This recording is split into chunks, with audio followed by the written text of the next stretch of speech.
is another beautiful day right here, and this is Talk Sport on Global Television with Ramsey. And it is a beautiful day. Why did I say it's a beautiful day? Because of what transpired yesterday from the Champions League. Come on. Hey, Arsenal, what are you feeling like? Hey, look at you guys. Come on.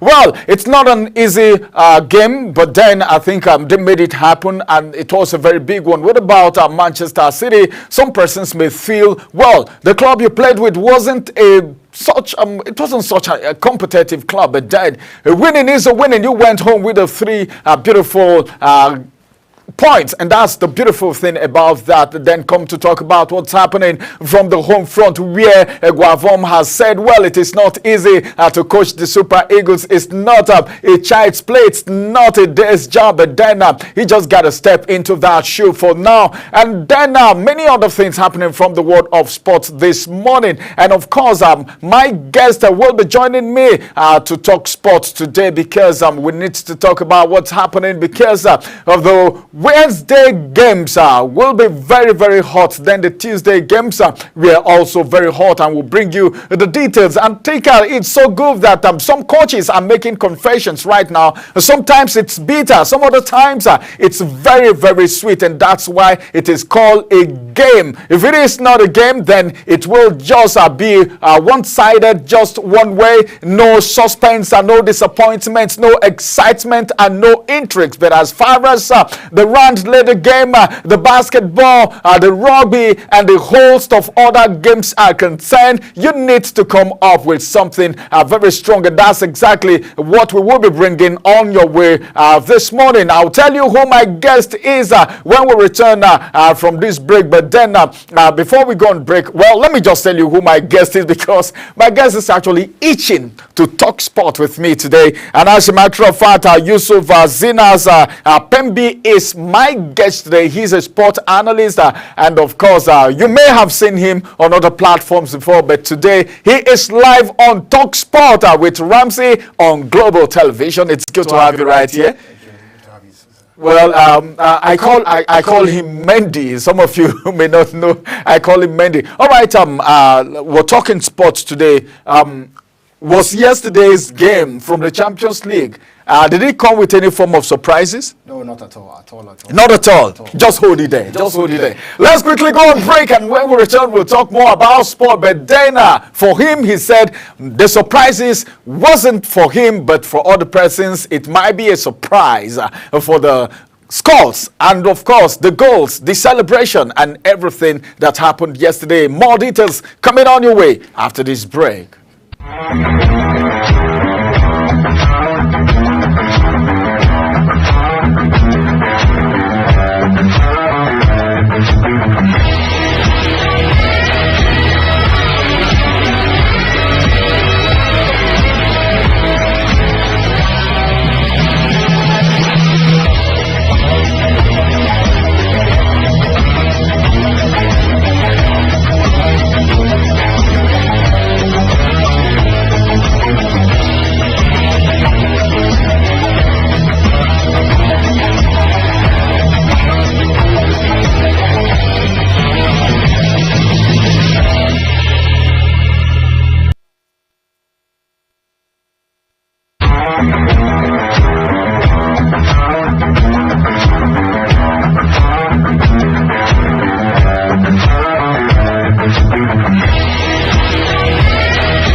Is your ultimate destination for engaging political and economic matters. I am Uyi Agmofwebe.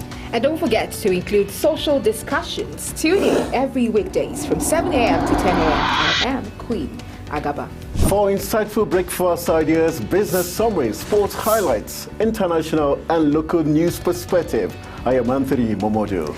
Don't miss the in-depth analysis of current and political issues by the Global Morning team and experts.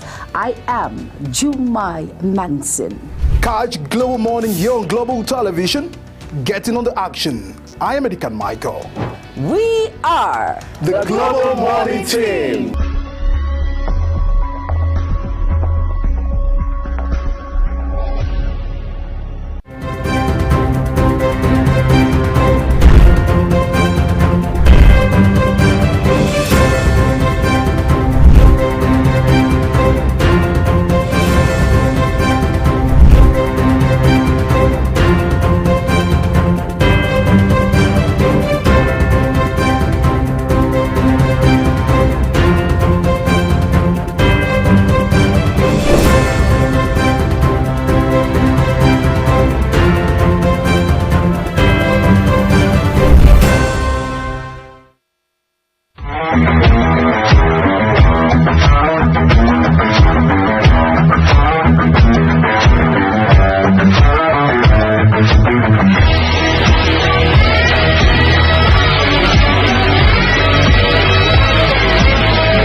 Good to have you right there, still Talk Sport on Global Television, where we are bringing you to speed with so many happenings from the world of sport.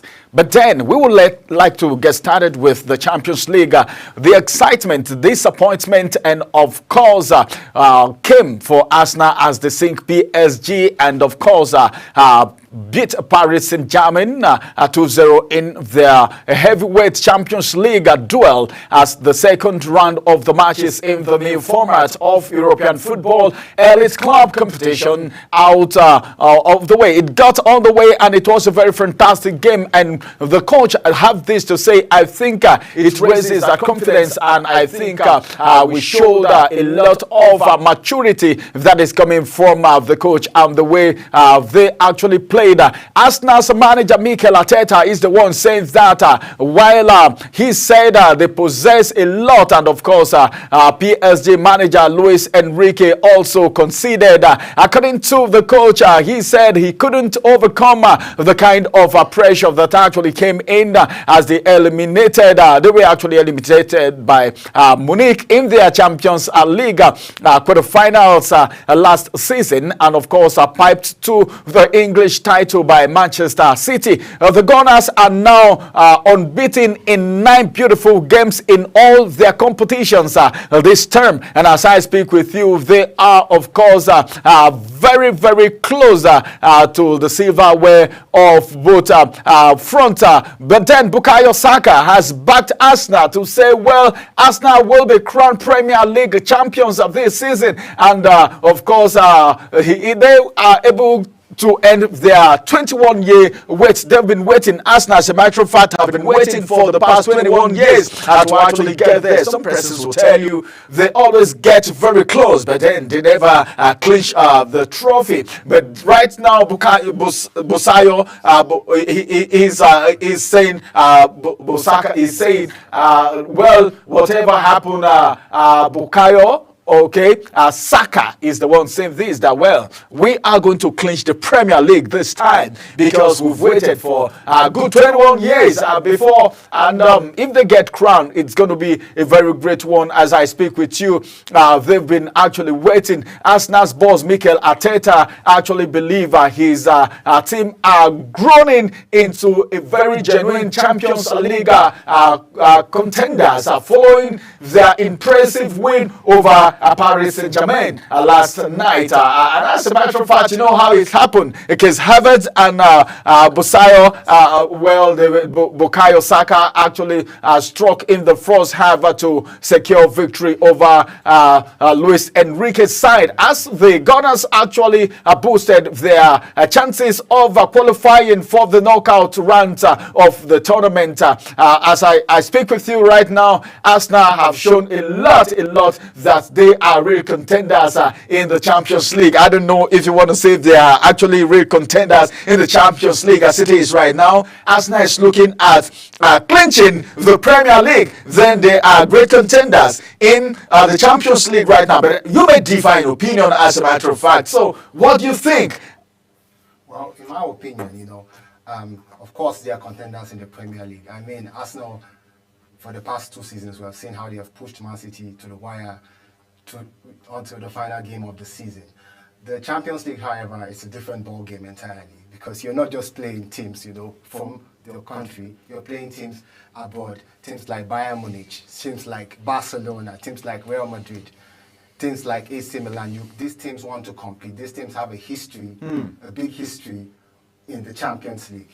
Well, kudos to Mikel Arteta. I mean, he has set his Arsenal side, to be one of, a very difficult side to play against, especially when they're at home. Bayern Munich couldn't get past them last season, the whole Bayern Munich. And this season, they have blown away PSG. I watched the game yesterday, I couldn't believe my eyes. Because if you look at how Arsenal has started under Mikel Arteta, I mean, in his first season, in his first full season, they ended 10th position. But look at them today. They're very close to Man City, challenging Man City for the title, being able to beat a big team like PSG at home.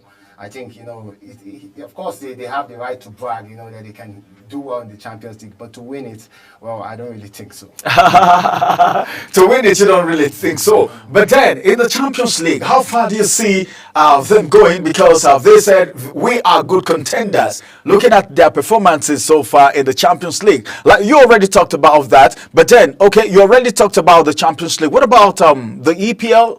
They've been coming very close. This is...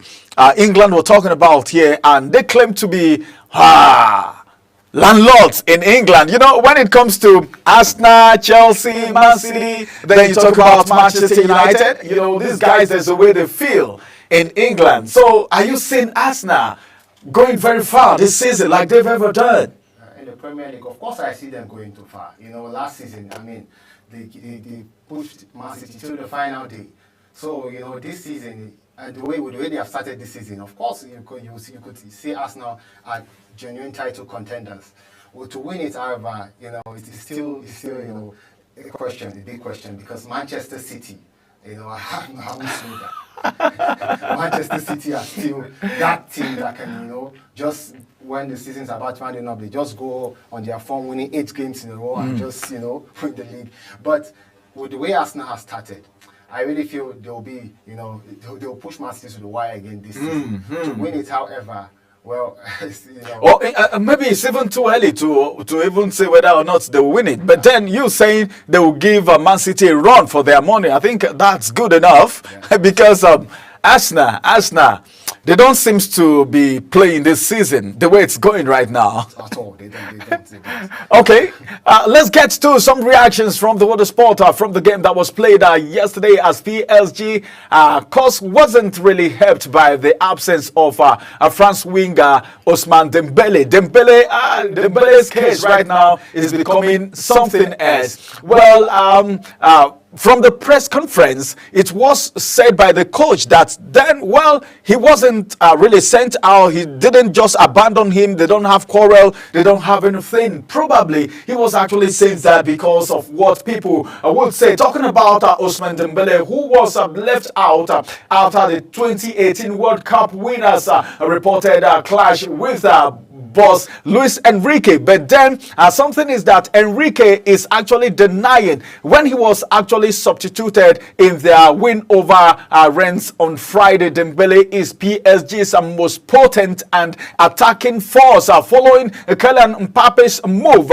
to Real Madrid. You know, when Kylian Mbappe was leaving PSG to Real Madrid, a lot of people said, well, it's going to be time for him to Dembele to really prove himself, just close up and fill in the gap. But then Paris Saint-Germain coach Luis Enrique denies that there was any dispute with Ousmane Dembele that led to the forward being left out of the squad for the Champions League game at Arsenal yesterday, saying there is simply a problem with the players' commitment to the team. He said that's the problem, that the players' commitment to the team was not encouraging, and that's the reason he was left out, that there was no misunderstanding between them. But one very, very surprising thing is that even players have actually said some things about Ousmane Dembele himself. I'm talking about Hakimi. You know, Achraf Hakimi, you know, his pedigree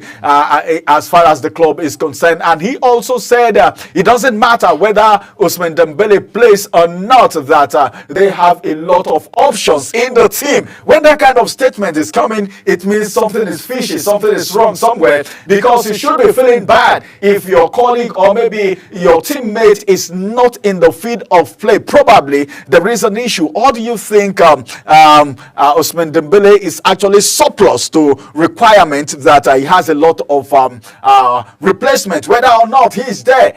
Things are going to work fine, just like Hakimi has said. Well, I don't think so. You know, whenever things like this happen, you know, the team, the manager, the coach comes out to say, well, there is nothing going on between me and this player. However, Dembele is a star player. He's a key player in this PSG team. So the fact that he's not playing at the moment, especially if you're going to play a very big game against Arsenal, I mean, tells you that something is happening. You know, they definitely try to cover something up. And you know, a player like Dembele, I mean, you're going to play Arsenal in a away game. You need such a player, you know, just because of, you know, what he can do on the ball. You know, he's one of the best dribblers in the world, in my own opinion. You understand? And it's, you know, it's just sad what's going on, because whenever things happens like this, you know, it usually doesn't end well, you know. But just for a player like Achraf Hakimi to come out and, you know, say that, you know, nothing is going on, well, we're supposed to believe him, but I don't think so. You know, there's definitely something must be wrong. Even the coach Luis Enrique said, no, we had an issue, we had a quarrel, but that's not the reason why I dropped him and kept him aside. But then, do you think that's not just a mere statement? Because just keeping a player like Ousmane Dembele, just keeping him like that, when you have serious games like this, do you think he's saying the truth, or maybe he's just trying to cover up? He's definitely trying to cover up, and you can't be saying the truth, because you can't just, you know, shut out a player like Dembele and just say, you know, that he definitely something is going on. Something is going on in the PSG that Luis Enrique is not telling us, you know. Well, but this is not even going to be the first time that, you know, Ousmane Dembele is going to, you know, be having problem with his clubs, you know. Remember when he left Dortmund, you know, he didn't live on good terms. Same thing with Barcelona, you know, when he left Barcelona, he didn't live there on good terms, you know. There was a problem between him and the board. And here he is again, you know, having a problem with Luis Enrique, who, in my opinion, you know, is a very easygoing coach. You know, you hardly hear any manager complain, any player who has worked with Luis Enrique in the past complain about him, because, you know, this is a very, in my opinion, a very easygoing person. So, you know, there's definitely something going on. Meaning, in other words, you're trying to say Dembele too, he gets strong head. Is that what you're trying to say? Definitely. All right, some of the problem might be coming from the player, not just the coach. So, what Hakimi said might not be far from the truth. As a matter of fact, let's move on. Guardiola praises a fantastic squad squad after commanding Champions League winner. Manchester City manager, talking about Pep Guardiola, yesterday was so happy, and he reveled in his side's first 3 points over his season's Champions League after a 4-0 rout over Slovan Bratislava. As a matter of fact, I don't know, but then he said the scoreline actually gave them something to go home with, and of course City's goal difference is a potentially valuable boost for them after being held to a 0-0 draw by Inter Milan in their opening game. But then I think Guardiola is so very happy right now because he said his team didn't perform too badly. Can we say Guardiola at this time is just trying to play a mind game, or what he's saying it from his mind? And look at the club that they played with. Some persons will tell you, hey, come on, you're talking about this club, but then this is Champions League we're talking about here. Anybody that actually came to Champions League means the person must have fought and won some games to even qualify into the Champions League. So what would you have to say about that game? Well, Slovan, you know, the team, you know, they played against, you know, it's a team that has won their last 3 games in a row before playing Man City yesterday. But, you know, it's a game you expect Man City to win because it's Pep Guardiola's Manchester City. You know, they're not going to lose a game against a Slovakian side. But again, you know, this is not the first time. We know Guardiola with mind games. You know, Guardiola is this kind of coach that win you 5-0 and still say, you know, it was a tough game. He's fond of that. So, you know, it's not the first time. It's a game you expect them to win, and I expected them to win it easily, which they did 4-0. But you know, it's just like I said, it's a Slovan Bratislava is a very tough team to play against, especially when they're at home. Especially when they're at home. So winning them yesterday was even supposed to be tougher. Were you thinking they were going to draw that game, playing at home, the home advantage taking place, or you felt and it's okay that Manchester City actually won them? It's okay. It's okay that there's no shame. It's Manchester City. There's no shame. Okay, so if it is another club, there is a shame. But Manchester City, looking at their pedigree. Looking at their pedigree and what they are capable of doing, there's no shame. In my opinion, I'll say they tried. With 4-0, they still tried. Well, this sounds like a consolation for me. This sounds like a consolation for me. Well, you're playing with Manchester City. You should know what you are really doing, because Manchester City, looking at their pedigree, their players, and of course, the kind of coach that they have, you should know that, well, you shouldn't expect something less than what actually happened yesterday. Moving away from there, Inter actually swept past Red Stars to claim their first Champions League win. Inter Milan won their first ever match of this season as the revamped Champions League on Tuesday, that was yesterday, by sweeping aside Red Star Belgrade 4-0 at the San Siro. As a matter of fact, Tuesday's win have moved the Italian champions up to 4 points and into their top flight position of the new league phase of the elite club. As a matter of fact, I call it an elite club, elite competition. That's me anyway. And as a matter of fact, from which teams are qualified directly for the last 16 ahead of the game that will be played today. You know, some games will be played today, and hopefully we will be talking about those games. Then, as a matter of fact, why is yesterday's game some just ending 4-0, 4-0? Even this game too ended 4-0. As a matter of fact, do you think, were you expecting this game to also end 4-0? Yesterday game, they don't tag and say, oh, we end 4-0, 4-0. I was expecting it. I mean, if you look at what Simone Inzaghi has done over the past 2 seasons at Inter Milan, I mean, it's no surprise, you know. He has made this Inter Milan side, you know, something else, you know. This is a team that was struggling just, you know, less than 10 years ago, was struggling to get back among the elites of European teams. But now, you know, under him, you know, since he was appointed, Inter has taken Inter Milan to another level. Let's not forget, they were Champions League finalists just a couple of seasons ago against Man City. So, you know, I mean, it's no surprise surprised because, this is what Simone Inzaghi has turned this Inter Milan side to.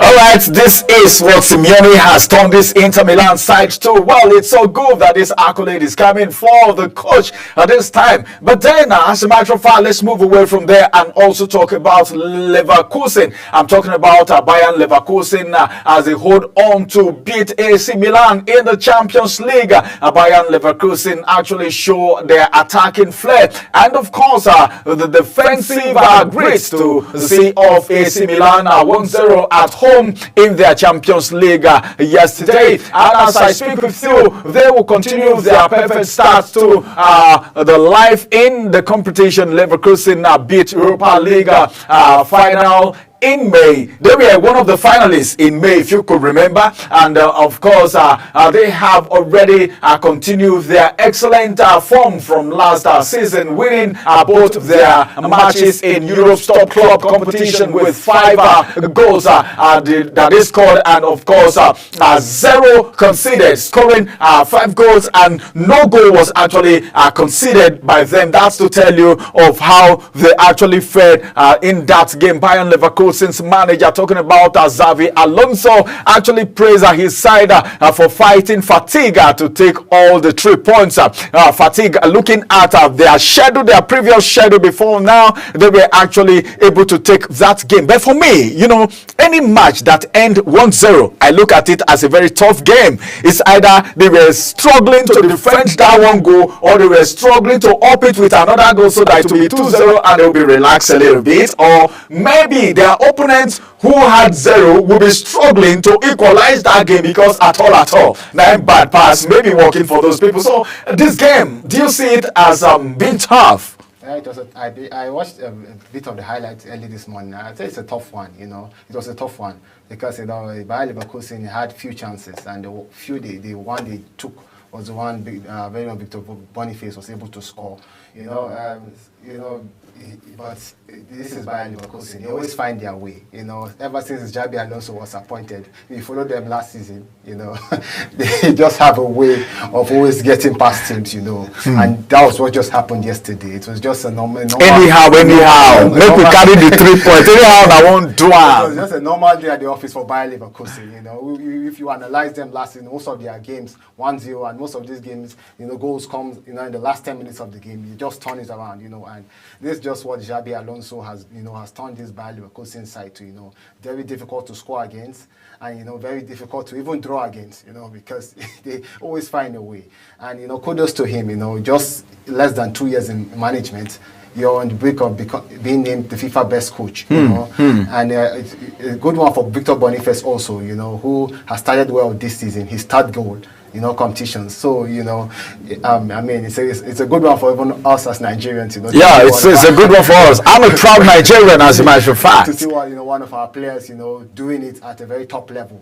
Yeah, he's doing it at a very tough level. Let's go and talk about Karim Adeyemi, who is actually bearing a Yoruba name from the western side, but unfortunately he's not playing for Nigeria. He has not pledged allegiance to Nigeria yet. As a matter of fact, he scored their goal in the first half as Borussia Dortmund actually handed Celtic a brutal Champions League reality. I call it a brutal reality coming from them in that game.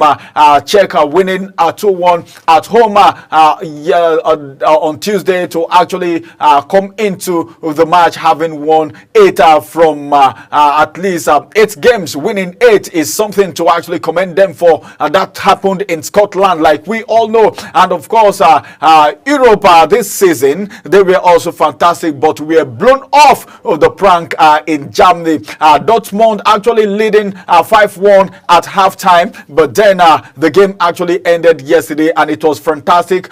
We are going on a quick break, and after the break we will come back and we'll talk to you about some other things happening from the world of sports. Don't go nowhere.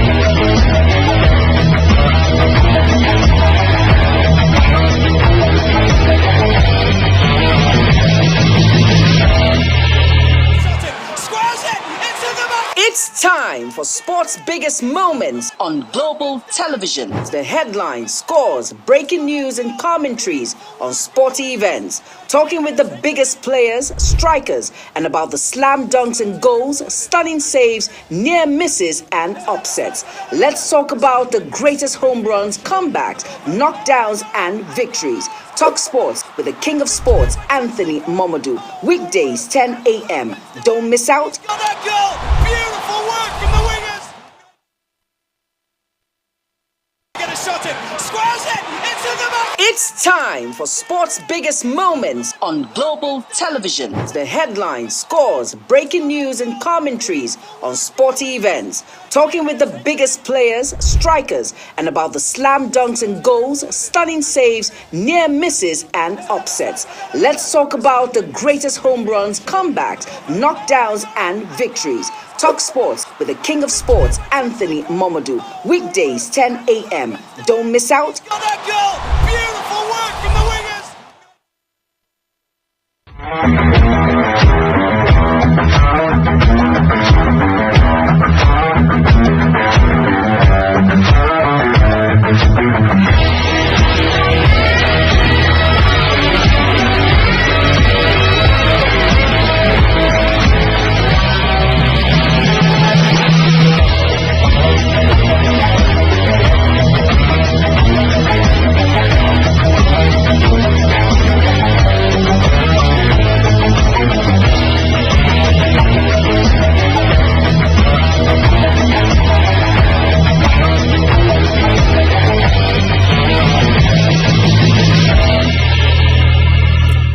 It's so good to still have you right there. It is Talk Sport live on your screen, and this is MC Ramsey, and I've got a guest in the studio here talking sport alongside with me, Moyes Linter, which returned to Everton. Some persons are actually kicking against it, but then David Moyes, as I speak with you, is linked with a return to Everton. Some persons will say, what did he forget in Everton? What is he coming to carry in Everton? As it has already been reported that he would be keen to actually take charge should Dyke actually lose his own job in the coming weeks. Pressure on Dyke had actually mounted after a slow start to the season, with tension growing after a frustrating result at Goodison Park. According to an insider who has actually brought out some revelation, also made it very clear that on the 17th of September, he said that the boss would be sacked if I don't know, if they suffer another defeat against Leicester City. You know, that's just a speculation. An insider, they said, but then we don't know who this insider is. But then if you see this kind of rumor, in every rumor there's an atom of truth. But then, I don't know, pulling out coaches just at random anytime they like. If you don't win this game, you'll be shown the way out. But they have since taken 4 points at least from 4 points from those two games that they played. They had 4 points at least. It's not a complete failure for me. But then, should he go? Should he be sacked? Well, if you look at how Everton, the caliber of club Everton is, I mean, just, some years ago, they were competing for European places. But right now, they find themselves most of the times, below the top 10, which is not good enough. And when, of course, if they decide to sack Sean Dyche now, because they'll be within their rights, because a team of Everton's caliber, when you look at the players they have, great players like Doucouré in the midfield, Idrissa Gueye, Jordan Pickford, these are players, who should at least, see you compete for European places, even if it's the Conference League, and it's not good enough. And they're within their right, to bring back David Moyes. I mean, it's a relationship that has worked very well before, which was why, Sir Alex Ferguson decided, this is my successor in 2013, even though it went bad for him. But, if they decide to call, time and sack Sean Dyche, I mean, I think they'll be within their rights, because it's not the starting of the season has been very, very bad for Everton. But don't you think they should even give him some more time to at least push a little bit? Well, time is something. But the thing is, Everton, the owners have made it clear they want to get back competing for European places. Under David Moyes, they were regulars at the Europa League, you know, but ever since he left, you know, it has been a distant memory. We've seen coaches come and gone who have not just for people like Roberto Martinez, Sam Allardyce, you know, these were coaches that were unable to, you know, to fill that shoe very well. And, you know, under Sean Dyche, they have found themselves, you know, far, you know, from those even places. So, you know, people will take their rights to say, hey, look, this is not working, you know, let's bring back the man who knows the team. Bring him back. Bring him back. Bring him back. You know, I mean, it will be a good one. But the question is, does David Moyes still have that magic touch? You know, let's not forget that magic touch. I think that's the question for me. Bringing in Moyes, does he still have that magic touch? Because the glory of yesterday cannot equate the pressure of today. If for every new game there is supposed to be a new victory, but then let's see how it's going to actually end up for them at Everton. Well, Dak, just do your stuff, okay? If you got it, you got it. Right now, let's talk about Fernandes, of course, the red card that was overturned after a successful appeal. Bruno Fernandes has had his red card, as I speak with you, unturned, and a lot of jubilation. A lot of people are happy. A lot of people are so excited about it. Let me just take you through how it actually happened a little bit. Let our friends know how it actually went down. It's good to let you know this morning on TalkSport that Bruno Fernandes has had his red card overturned, as a matter of fact, and he will now be available for Manchester United's next 3 games.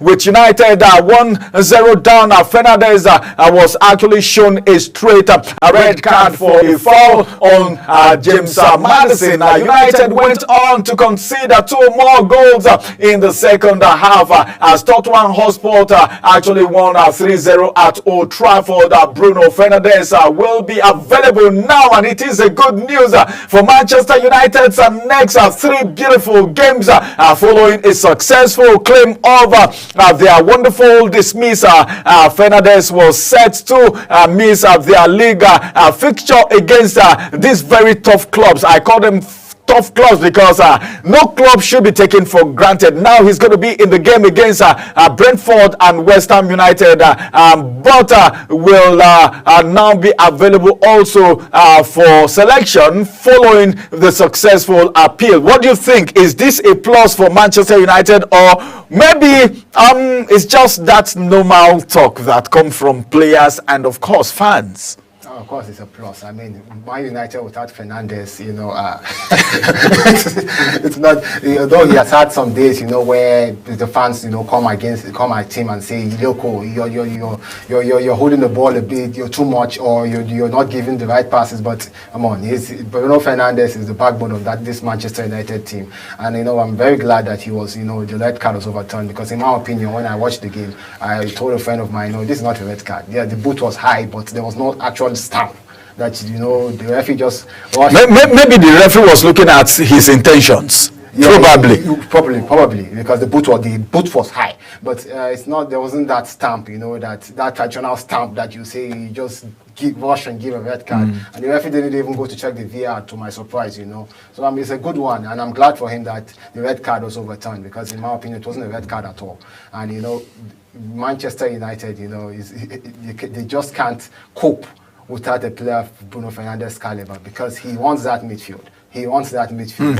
Only him wants the midfield. When it's not there, you know that there's something. Fernandes! When it's not there, you know that there's something missing, you know. Although he has been, you know, there are times where he has been, you know, so annoying to watch. Let me use that word, you know. But that's it. That's the reason it is a game, of course. But take nothing for him. I mean, Bruno Fernandes is the backbone of Manchester United. I'm so glad the red card was overturned. Man U fans, I knew you guys were actually literally crying, and you already gave up on the matches. But then I think congratulations to Manchester United and all their fans for the return of Fernandes. Bayern also have Kane returning to training before Aston Villa's clash. Bayern Munich a striker, talking about Harry Kane, actually returned to training yesterday ahead of his side's Champions League trip to Aston Villa after sustaining an ankle injury at the weekend. and Kane, who was a history of ankle problem, was actually replaced in the closing minutes of the game that was played on Saturday, even though that game ended in a draw with reigning Bundesliga champions. Talking about Bayern Leverkusen, the England captain actually took to the pitch on Tuesday at Bayern's, of course, seminars stress. Well, it's a good one that he's returning back to training. We just talked about the fact that Fernandes is returning for Manchester United, and right now we're talking about Harry Kane. I don't know, Harry Kane coming back. Do you see that as a plus, or whether or not with him or without him, these guys are going to go? Of course, it's a plus. It's a plus. I mean, Harry Kane, this is Harry Kane, one of the best strikers in the world, in my opinion. You know, I've been saying, in my opinion, ever since he was at Tottenham, you know, despite the fact he didn't win anything there, but, you know, he's just that player that whenever he's in your team, you know, you're guarantee of 30 goals a season, which, you know, is the standard of a world-class striker. It's a good one because they play in an Aston Villa team. He has a very good goal-scoring record against, so you expect them to do well. You expect him to do well, and it's a very big plus for Vincent's company, you know. I mean, if you, for a team that wants to compete, that wants to win the Champions League again, you know, Harry Kane, to have Harry Kane among your ranks, you know, it's a good one, and you know, definitely I believe he's going to score today. If you ask me. All right, he's going to score today. He's going to score today. He's going to score today. All right, let's just see if he's going to score today. Coming back home to Nigeria right now, let's talk a little bit about an observation that has come from a coach of a high pedigree. The former Atlanta coach, talking about Hassan Abdullah, has actually advised the Nigerian Football Federation, NFF, to extend their Super Eagles invitation to Montpellier striker, talking about Akol Adams. He said he was the one that actually scouted Victor Boniface and Akol Adams. But then Victor Boniface is doing well, and he even said to an extent Akol is even better because Akol can penetrate any defense and get them the goals, and that's what we need right now. If we have Akol right in front with Victor Osimhen, don't you think that would be a plus? And why have they not invited him? What do you think about Akol Adams? Do you know about Akol Adams? Let me ask first. Yes, I do. I watched a clip of him 2 weeks ago, you know, and I did my research and I was able to watch some highlights of Montpellier. Of course, he's a good striker. He's okay, but the problem is, you know,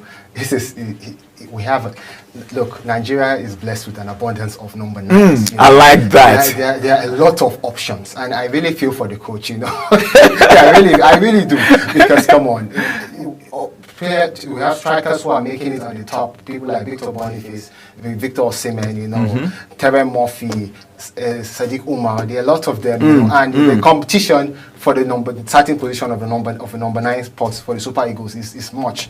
And you know, you wouldn't blame the coach of, you know, keeping some people out, you know. But with a form like Akol Adams, you know, last season he scored a lot of goals, and this season he has started very well, you know, scoring 3 goals and 1 assist for Montpellier. Well, I would love to see him, you know, come. But he's not. He has not even gotten an invitation at all. He's not been invited into the Super Eagles. What do you think? One thing is to get an invitation, then you have him on the bench, or it's better not to invite him at all instead of bringing him to sit on the bench while these other guys are performing very well already.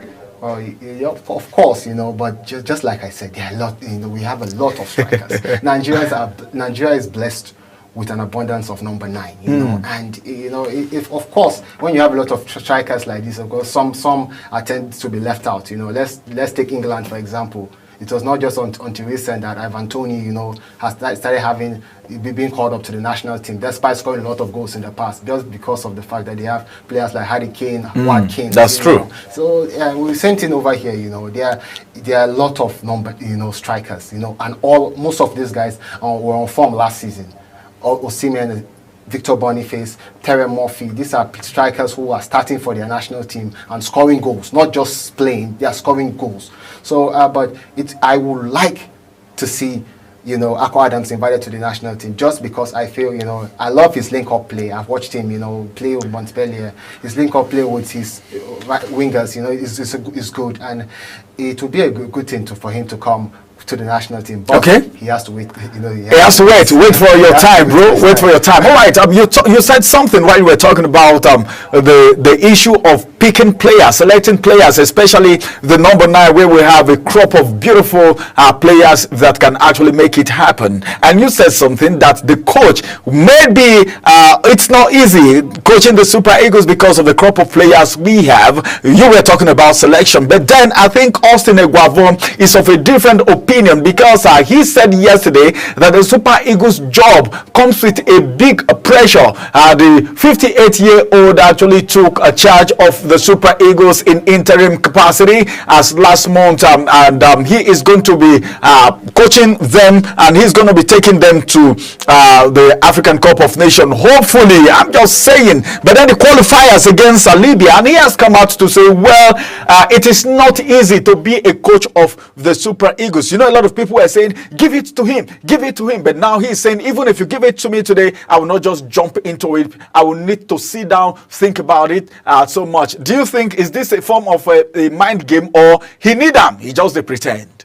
Well, you know, for someone who has been coaching for the past 20 years, you know, I mean, it's surprising to see him say things like that. But you know, just like, of course, coaching Nigeria, you know, it's a big thing. But talking about Eguavoen, you know, in particular, I have nothing against Augustine Eguavoen, but I really don't feel he's the man, you know, to take Nigeria to the next level.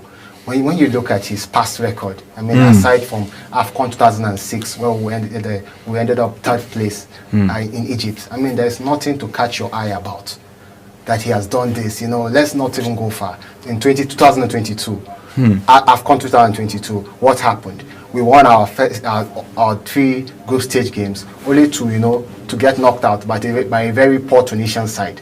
He was then retained.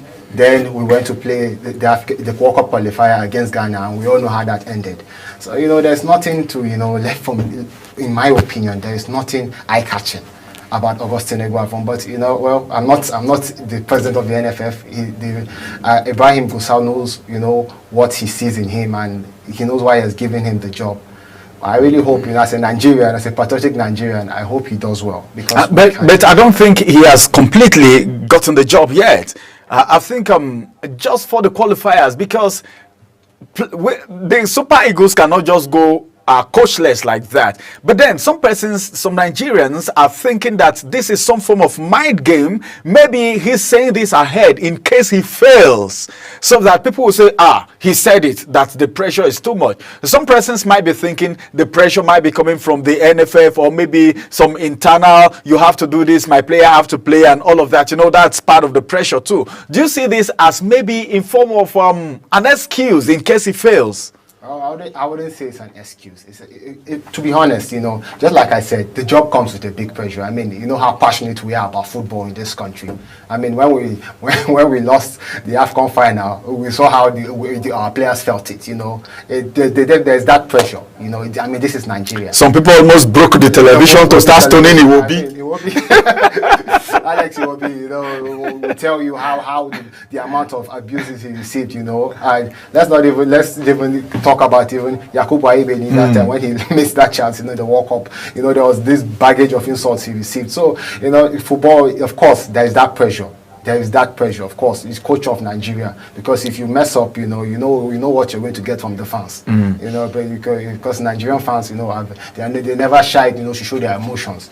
But you know, but for a coach who has, you know, been in management for 20 plus years, I don't think he should be saying that. Okay, he shouldn't be saying that, whether it's a mind game, whatever it is. A coach of his caliber shouldn't be saying a thing like that.